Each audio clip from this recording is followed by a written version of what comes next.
Today, as I mentioned, we celebrate Candlemas Day. It's the day dedicated to the light of the world, Christ. The story you hear is of Jesus being brought into the temple at the end of 40 days for the period of purification.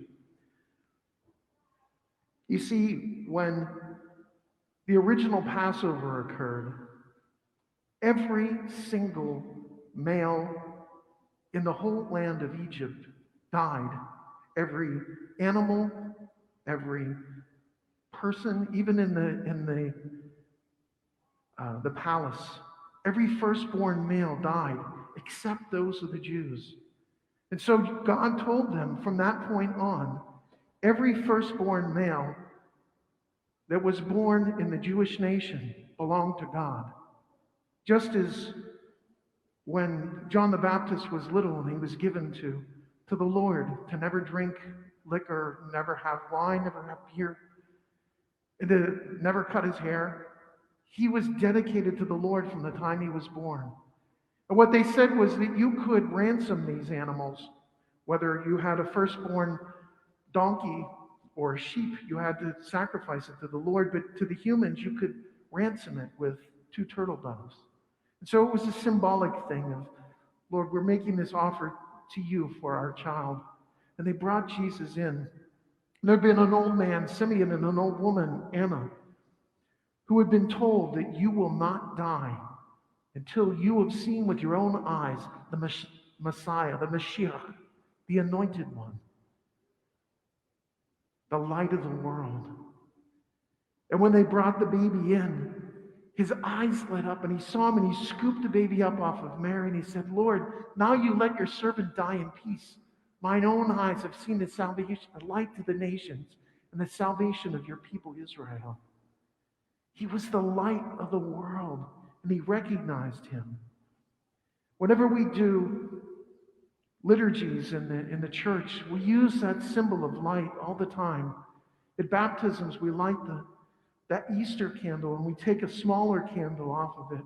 We light that candle and give it to the parents of the baptized baby and say, receive the light of Christ.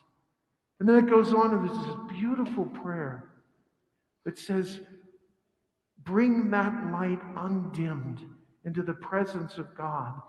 In other words, one day when that little child grows old and feeble and dies eventually, that light should be glimmering, that light of faith that's lit in their little soul should be glimmering their whole life long, so that when they see Christ in the distance, the light of Christ, he'll look back at them and see his light reflected in their heart and their soul and in their lives that they lived.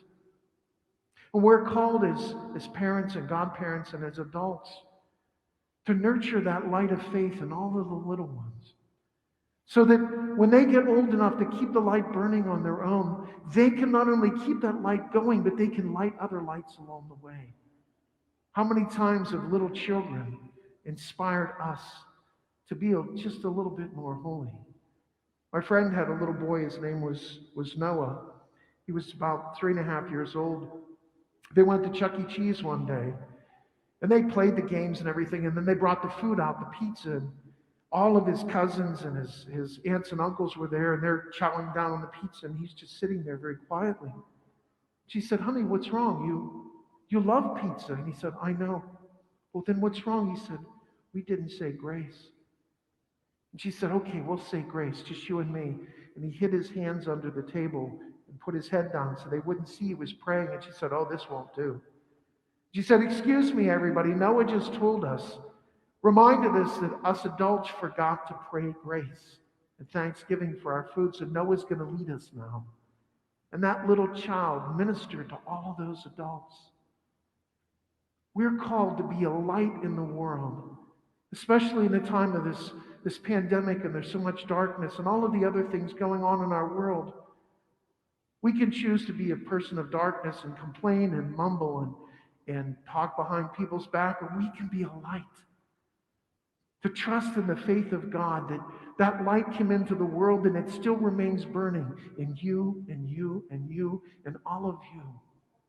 We need to be a light in the world, to raise our country, to raise our world. back to the standards that God meant for us always, that we would be a light to all of the other nations, and one day be once again called one nation under God.